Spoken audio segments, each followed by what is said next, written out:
Sometimes freedom is not found where you're born. Sometimes you have to cross an ocean to find it. Imagine living your whole life under the weight of racism, then discovering a place where it does not exist at all. This is honestly homecoming. For generations, Black people living in America have carried a heavy weight, a constant reality of racism from childhood to classrooms to the streets to where they live. They are constantly reminded that they do not belong and they are seen as outsiders. And because of these endless battles, some are making a bold step, a step of moving from America to come to Kenya to start their lives afresh. And one of them is Kia. Here we call her Wakesho. That's the Kenyan name that you have given her. The healthcare industry is better here. It's safer here. You have peace. You don't have to deal with racism and bias. You don't have to deal with the orange man that's in presidency right now. You know, all of those things are an upgrade, and that's a luxury. Kia once served in the US military. She wore the uniform. She defended the American flag. She fought for the freedom of a nation. When Kia went back home, she realized, or she discovered, that she was still fighting. But this time she was fighting against racism in her own country.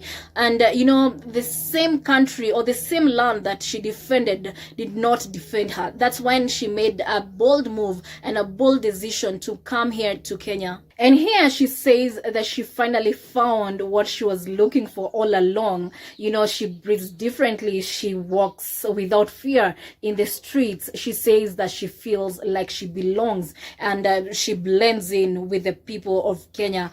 And, you know, one of the sweetest relief that she says is not seeing the face of the orange man on TV every day. If you look at the infrastructure here in Nairobi, it's like almost compared to some of the cities in the U.S. Really, the infrastructure, how you can get luxury quality living here. The healthcare is another thing that a lot of people don't talk about in Kenya. Real fun fact, Kenya has the second best healthcare in all of Africa, behind South Africa. And if you take away the Mzungus being the majority shareholders in that industry, and you just deal with Kenya, this is Black excellence, because it's still majority ran by Kenyans. And that's another attractive piece about Kenya. This is a Black ran country, and it operates at a level of excellence that you do not see in some of your neighboring countries. So it's the big boy of East Africa. I mean, it's so many things about Kenya it's not a hard sell. Kenya is not a hard sell, especially what's going on in the States right now. People are jumping to move here. Kenya is not a hard sell. Her story is echoed by others who have made the bold move of coming to Kenya. And I was listening to one young lady on TikTok who was sharing her journey of you know, how she moved from America to Kenya. And it's a story that moved thousands of people.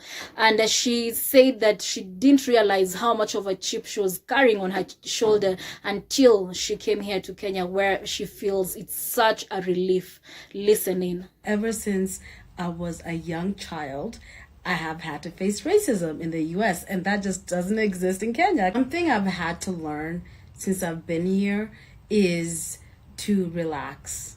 I think I was so used to always having to fight all the time. And I don't mean physically fight. I don't even know how to fight. I'm not a fighter. Never been in a fight in my life.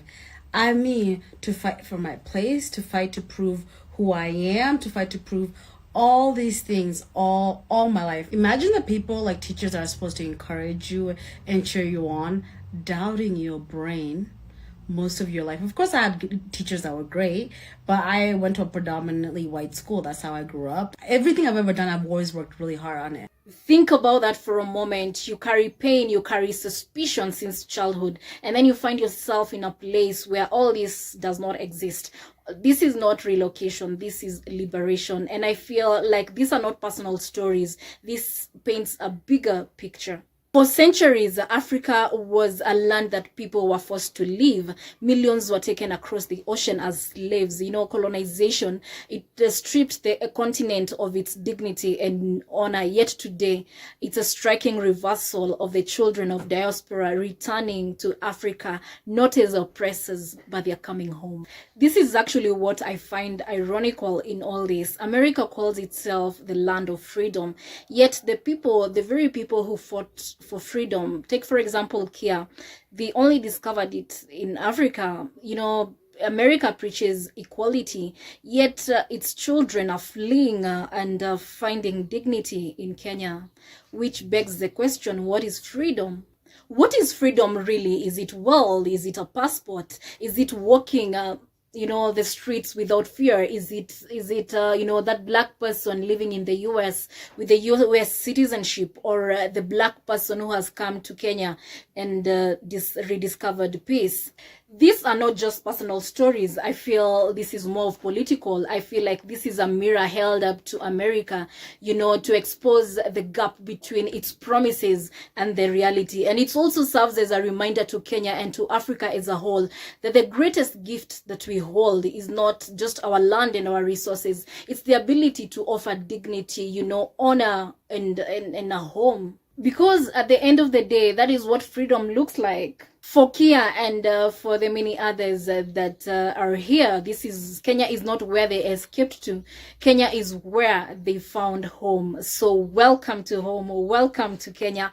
Here you will not be judged. Here you will simply belong. I am Wangari Njuguna. Let me hear what you have to say. I'd love to hear your opinion about this.